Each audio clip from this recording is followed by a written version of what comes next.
1965 la mia bisnonna, Anna Maria Ubaldi, discendente di un'antica famiglia umbra, fu nominata sindaco di un piccolo paese chiamato Sevi.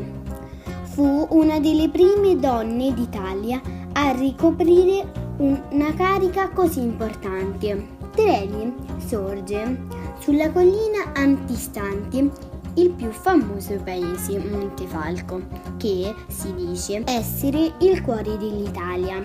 Montefalco è famoso per i suoi vini, il Sagrantino e il Rosso di Montefalco. Inoltre è conosciuto nel mondo anche per le numerose opere rinascimentali di artisti importanti come Raffaello e Benozzo Gozzoli, presenti nelle numerose chiese.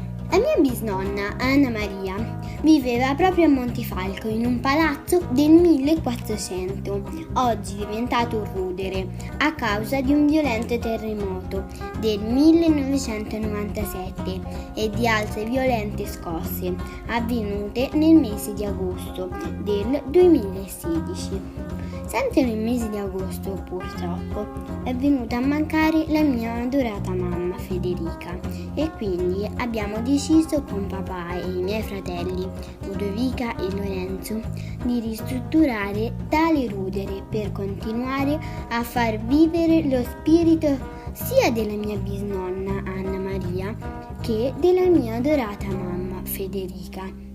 Mio zio Giorgio produce un vino rosso chiamato Coccoroni, che è l'antico nome medievale di Montefalco, che Federico II di Svevia decise di cambiare nell'attuale nome. Oggi vogliamo tornare a far splendere la bella casa, trasformandola da un rudere a dimora accogliente per ospitare chi ci aiuterà. Per questo cerchiamo i fondi necessari. Chi parteciperà alla raccolta fondi avrà diritto ad assaggiare anche il vino di mio zio Giorgio.